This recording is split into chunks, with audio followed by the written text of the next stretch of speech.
Saya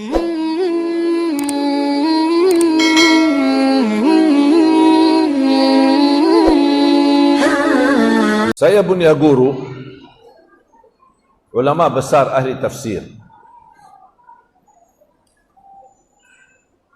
Saya membayangkan ulama besar, mereka tidak megang HP dan menghabiskan waktu untuk mengajar umat, mengkhatam Al-Quran berkali-kali, tapi mereka setiap 1 bulan kosongkan 3 hari untuk berkhalwah sama Allah, bersendirian sama Allah. Guru saya punya 1 kamar di rumahnya. Ketika beliau masuk kamar ini, tidak keluar selama 3 hari. Makanan, minuman dimasukin dari bawah pintu kamar. Memang di setting pintu kamarnya agak tinggi. Luar biasa, fokus betul-betul ibadah, zikir, salat, tidak boleh diganggu. Setiap bulan minimal 3 hari. Itu namanya khalwah. Khalwah, bersendirian sama Allah. Ini ulama besar masih menyempatkan waktu untuk berkhalwah, bermunajat, bersendirian sama Allah Subhanahu wa taala. Kita aja gimana? Mohon maaf, setiap hari dosa, setiap hari cuci mata, setiap hari berbagai macam-macam, setiap hari masih belum sempurna ibadah, dan kita belum ada waktu untuk berkhalwah, bersendirian sama Allah. Dan menurut saya minimal setiap 40 hari ada 3 hari bersendirian sama Allah.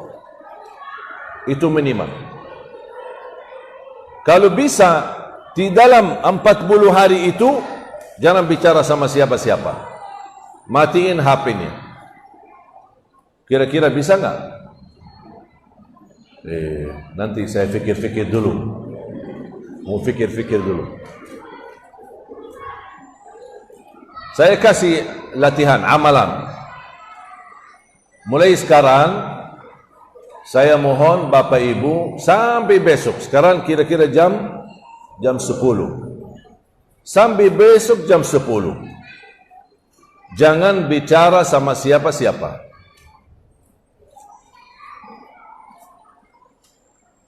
Jangan bicara sama siapa-siapa. Terus ngapain? Zikir. Salat, zikir, Quran. Salat, zikir, Quran. Salat, zikir, Quran. Ada orang salam, waalaikumsalam, subhanallah, alhamdulillah. Apa kabar? Bagus, alhamdulillah. Dah usah mulai bicara. Jangan mulai berbicara, terutama ibu-ibu. Karena mohon maaf, ibu-ibu belum bisa tahan ini. Bahaya ini.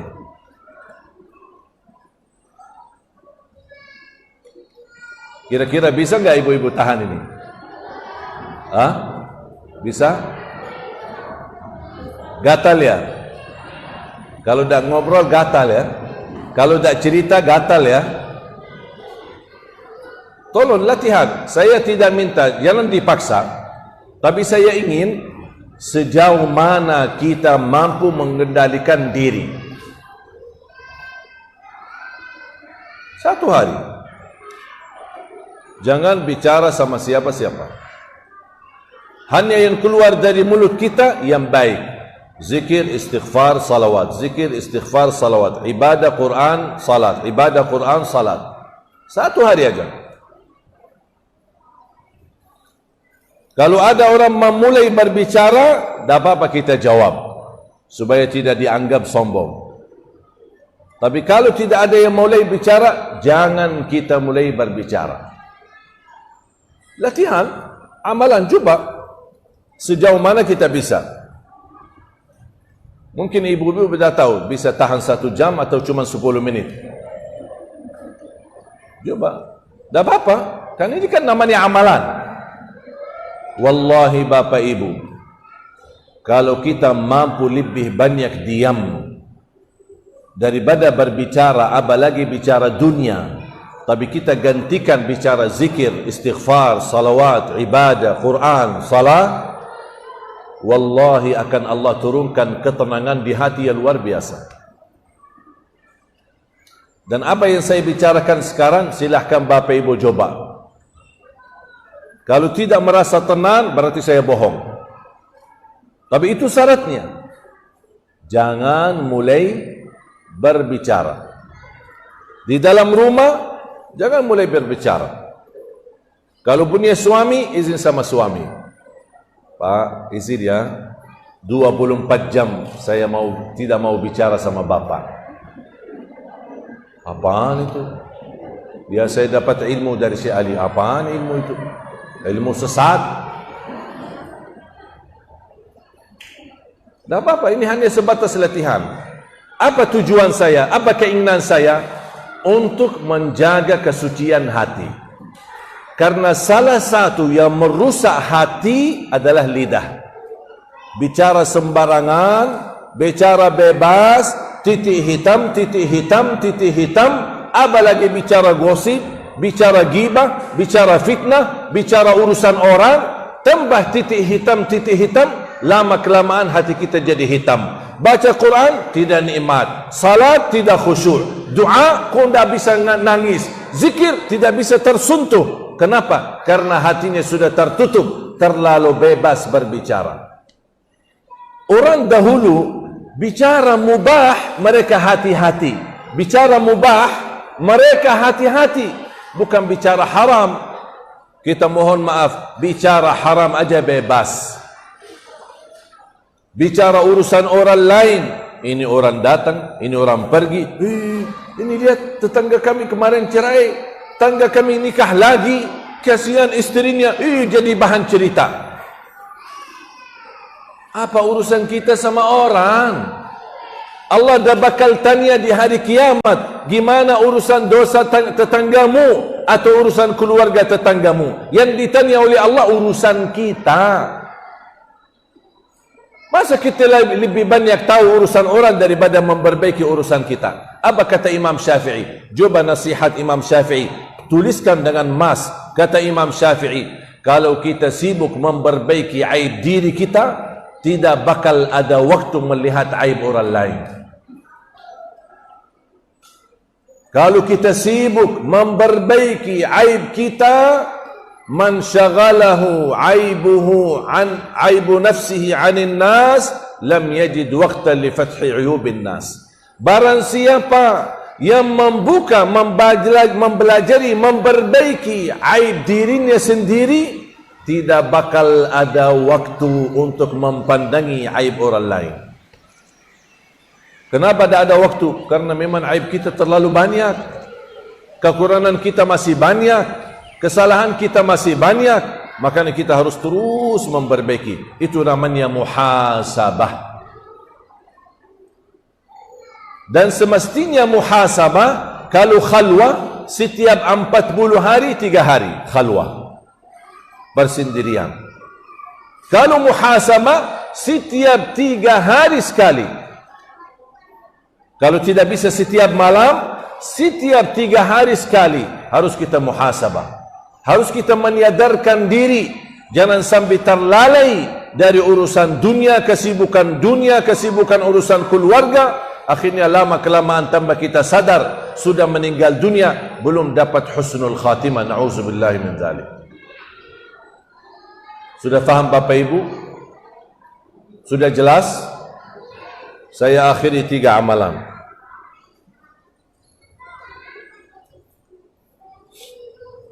Amalan yang pertama yang sudah saya sampaikan tadi. Usahakan mempertahankan lidahnya, tidak berbicara sembarangan. Kalau bisa, jangan mulai berbicara. Kalau ada yang berbicara sama kita, boleh kita jawab. Tapi kalau ada orang yang tanya tentang urusan orang lain, kita jawab, mohon maaf, saya tidak tahu urusan orang lain. Itu aja.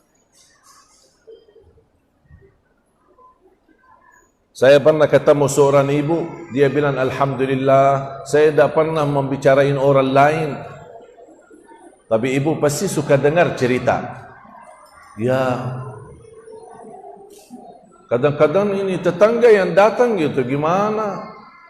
Saya tidak suka bicarain orang, tapi datang tetangga, bu, ada cerita. Ya, apa cerita baru ya? Suka dengar ya. Sama yang berbicara sama yang mendengar sama dosanya. Yang berbicara gosip sama mendengar gosip sama dosanya. Saya didatangin orang ke rumah, mau silaturahim. Begitu dia mulai, Syekh saya ingin curhat. Ya silahkan. Sebenarnya saya pernah mendengar ada seorang ustaz suka menjelekkan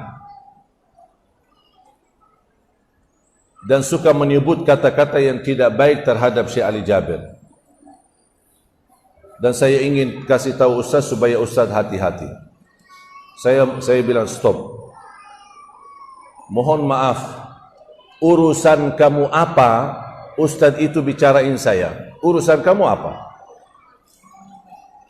Dia yang berbicara dan kamu menjadi tugasnya syaitan menyampaikan berbicaraan itu. Berarti kamu syaitan. Kalau kamu datang silaturrahim, ahlan wa sahlan, silahkan. Tapi kalau kamu datang membawa cerita orang ke saya, lebih baik keluar dari rumah. Saya tidak mau tahu dan saya tidak mau dengar. Yang mau berbicara, biarin. Yang pusing siapa? Dia. Yang berdosa siapa? Dia. Kenapa saya pusing? Saya tidak mau tahu siapa yang memuji saya atau siapa yang menjelekkan saya. Saya tidak peduli. Yang puji saya tidak peduli, yang menjelekkan yang saya juga tidak peduli. Yang saya pedulikan hanya ridha Allah. Allah senang, saya kerjakan. Allah tidak senang, saya tinggalkan. Jangan yang dikejar ridha manusia. Jangan yang dicari nilai manusia. Apa kata orang? Tak usah dengar apa kata orang. Karena perkataan orang tidak selalu mempuaskan, tidak selalu menenangkan hati. Mungkin hari ini orang-orang bisa memuji kita, besok orang yang sama menjatuhkan kita. Manusia berubah. Tapi kalau Allah ridha dan ridha Allah selama-lamanya, tidak mungkin dimurkai lagi. Tapi kalau manusia hari ini senang, besok ada satu kejadian bisa berubah lagi. Apalagi media lebih jahat. Sebentar mengangkat orang, tiba-tiba menjatuhkan orang. Sebentar membahas banyak, tiba-tiba membahas jeleknya orang. Na'udzubillahi min dzalik. Hati-hati. Tak usah tahu tentang cerita orang. Tutup telinga. Dengarlah yang baik. Kalau ada cerita urusan orang, mohon maaf. Kecuali kalau bapa ibu mau mendengar supaya bisa bantu. Bisa ikut membantu mencari solusi masalah yang mereka hadapi dalam rumah tangga mereka. Dan ingat ancamannya, barang siapa kata Rasulullah SAW, man tatabba'a awrata akhihi al-mu'min tatabba'a Allahu awratahu wa fadahahu walau fi jawfi baitih. Barang siapa yang ikut aib seorang tetangganya dan rumah orang lain, akan Allah buka aib rumahnya sendiri walaupun dia sembunyikan di dalam rumah. Itu ancamannya.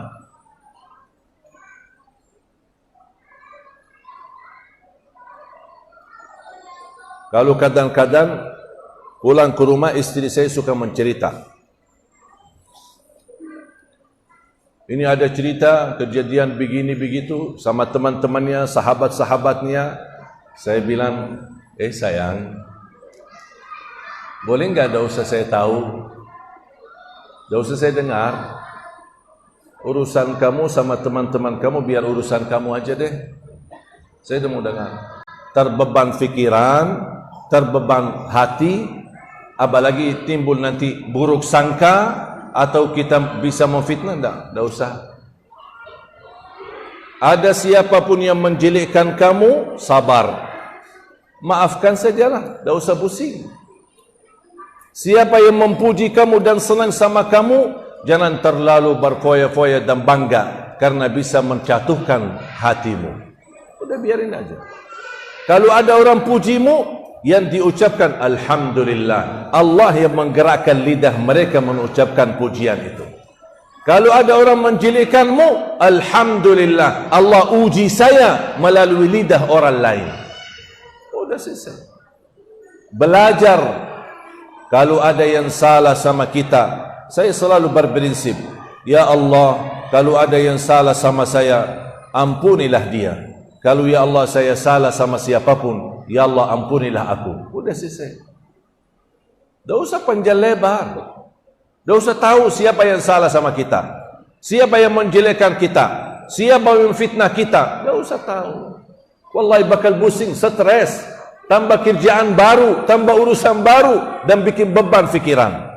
Kenapa dia bicarain saya? Kenapa dia begini? Kenapa dia begitu? Tapi kalau kita sederhana, ya Allah, kalau memang dia salah sama saya, ampunilah dia. Kalau saya yang bersalah, atau saya yang membodohi, atau saya yang memfitnahin dia, ya Allah ampunilah aku. Sudah selesai.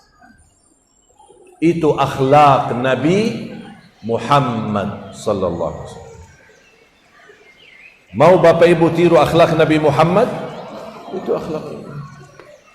Akhlak Nabi Muhammad tidak pernah berbicara kotor, tidak pernah berbicara jelek.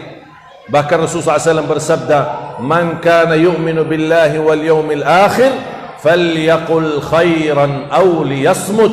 Barang siapa yang iman kepada Allah dan hari akhir, berkatalah yang baik atau diam.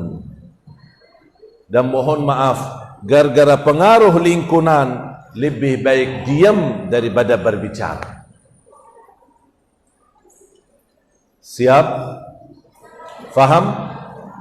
Amalan yang kedua, jangan lewat sehari, khususnya habis salat fardu, dan ketika mau tidur, jangan tinggalkan ayat kursi.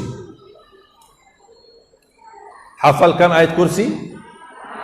Setiap habis salat dan saat mau tidur, selalu jaga ayat kursi. Kenapa? Iman ada pahala besar? Ada pahala besar. Rasulullah sallallahu alaihi wasallam bersabda, barang siapa yang membaca ayat kursi setiap habis salat, laisa bainahu wa bainal jannati illa ayyamut, dijamin masuk surga dan tidak ada sesuatu yang mampu menghalanginya. Allahu Akbar. Satu ayat jaminan masuk surga, syaratnya setiap habis salat dibaca, dan dibaca di saat tidur. Barang siapa yang membaca ayat kursi di saat tidur, akan dijaga oleh Allah dan tidak didekati oleh syaitan. Mohon maaf Bapak Ibu, anaknya sudah terlanjur tidur, tak apa-apa, sambil usap kepalanya bacakan ayat kursi. InsyaAllah dilindungi oleh Allah dan tidak didekati oleh syaitan. Faham? Yang terakhir, yang ketiga, jangan tinggalkan sedekah subuh. Pernah enggak dengar ceramah saya sedekah subuh? Pernah? Tausiah? Di mana dengar? Di YouTube. Ya udah, nanti Bapak Ibu pulang ke rumah, mohon buka YouTube-nya. Tahu kan YouTube saya? YouTube si Ali Jabir. Jangan lupa subscribe ya. Biar insyaAllah terus belajar. Jadi begitu belajar, sedekah subuh sangat dahsyat. Dan salah satu rahasia di sedekah subuh, sebenarnya sedekah setiap waktu, setiap saat bagus, banyak manfaatnya. Tapi sedekah subuh khusus memiliki keistimewaan yang berbeda. Dan setiap Bapak Ibu bersedekah di waktu subuh maupun di waktu yang lain, mohon jangan lupa doa. Saya yakin semua Bapak Ibu orang dermawan, orang suka berbagi, suka bersedekah, tapi yang sering tertinggal doa habis sedekah. Suka lupa ya? Kadang isi gantung amal, udah isi terus diam. Padahal sedekah yang disertaikan doa, sedekahnya akan kabul dan doanya pun akan makbul. Contoh, begitu isi sedekah, ya Allah aku mohon dengan berkat sedekah ini, titipkan pahala sedekah ini untuk kedua orang tuaku. Ya Allah dengan berkat sedekah ini, mudahkan urusanku sedang lagi ada hajat atau urusan. Ya Allah, aku mohon dengan berkah sedekah ini berikan jodoh yang bisa memimpinku dunia dan akhirat. Ya Allah, dengan berkah sedekah ini saya lagi sakit. Saya mohon ya Allah dengan berkah sedekah ini sembuhkan penyakitku.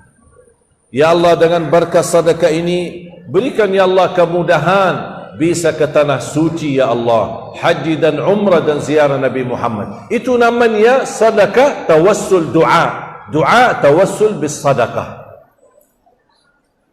Tapi tolong kalau boleh saya usulkan, satu kali sedekah fokus satu kali hajat. Jangan sedekahnya koin tapi doanya sampai terbit matahari. Malu sama Allah. Panjang kata malaikat, kepanjangan doanya. Kau sedekahnya cuma koin, teng koin aja.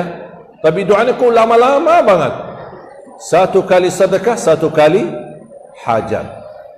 Tolong ajarin anak-anak kita sedekah, apalagi mereka ada ujian atau belajaran sekolah yang merasa kesusahan dan kesulitan. Tanamkan mereka dari kecil suka berbagi, bukan hanya menerima. Suka bersedekah, bukan hanya menerima. Menjadi anak yang ikhlas, dan ketika dia menghadapi sesuatu, ajarkan dia supaya dia tertanam selalu hajatnya dia meminta sama Allah dulu sebelum meminta sama orang tua.